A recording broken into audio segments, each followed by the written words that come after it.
So in this tutorial I'll be showing you variables in C++. So what are variables in C++? Our program is just a collection of instructions that manipulate data to produce a desired result. A single piece of data is called value. When we run our program, the operating system loads the program into the RAM.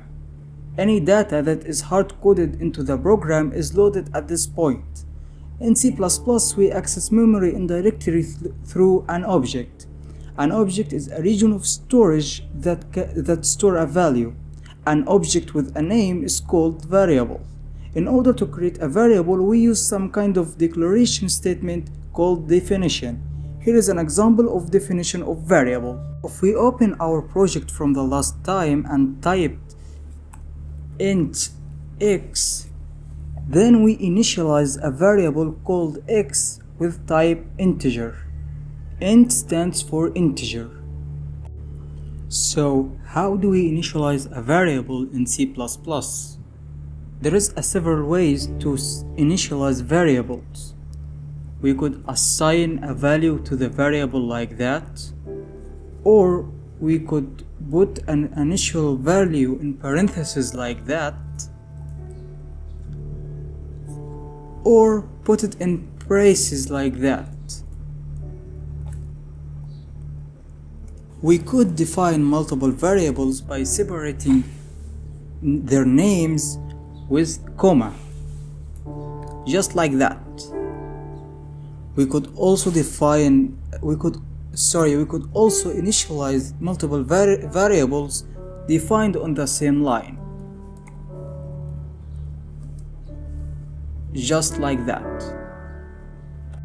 There is something worth pointing out here. We should initialize variables once we define them. So in our example, if we didn't initialize our variables, we will find that the compiler will complain.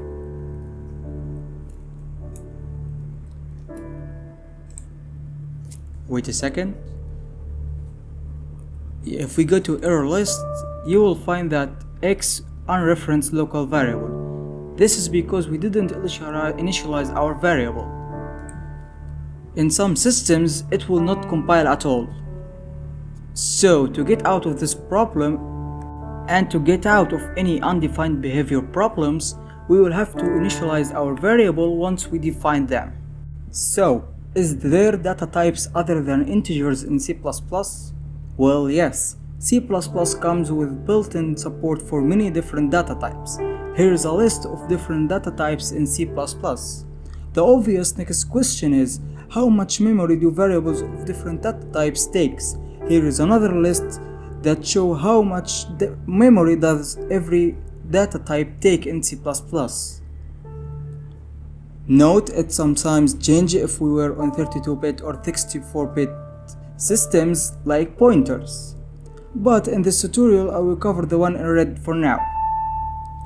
Note that some of them change on different architectures. For example, integers sometimes be 2 bytes of memory and sometimes 4 bytes of memory, depending on the architecture we are on.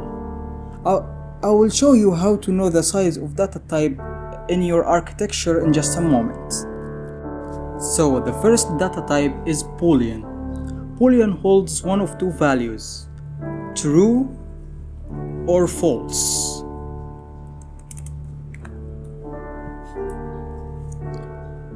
One or zero, if we try to print the value of the Boolean on the screen. Just a moment. And you will see the console printing 1, because we give the Boolean x the value of true, which is 1 in the term of definition of the computer. Next we have the char data type, which was designed to hold a single character just like that.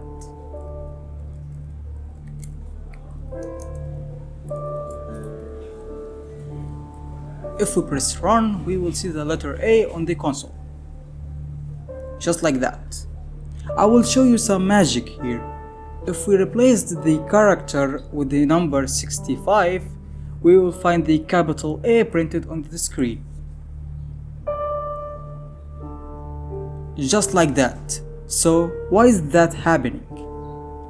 The char data type is an integral type, meaning the underlying value is stored as an integer.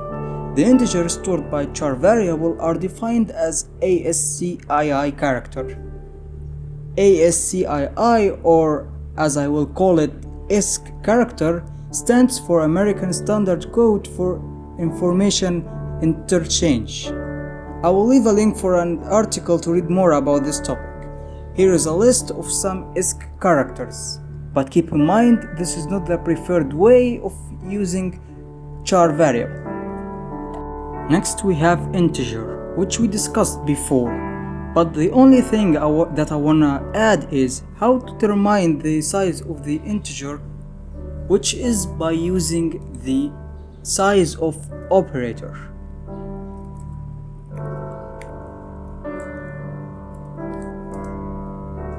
If we press run, we will see the size of integer of our architecture printed on the console, and the size is in bytes. So in my case, the size of integer in my architecture, which is x86-64, is 4 bytes of memory. Last thing we have is float. A float or floating point type variable is a variable that can hold number of fractional components.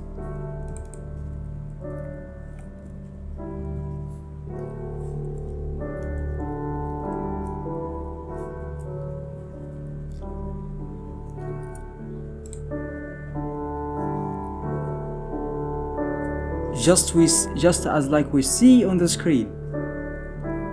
But there are some notes here. Floats are always positive. Sometimes we use the type word unsigned if we want the integer or any kind of data type to be positive only. That is not the case with the float. Also, a good thing is to add the f at the end of the float, because if we didn't do that, the compiler will treat it just by default as a double.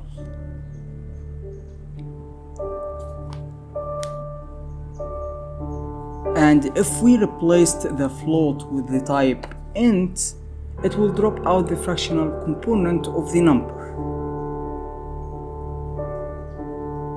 Just like that. That is all about it. Hope you guys enjoyed this tutorial, and see you later. Goodbye.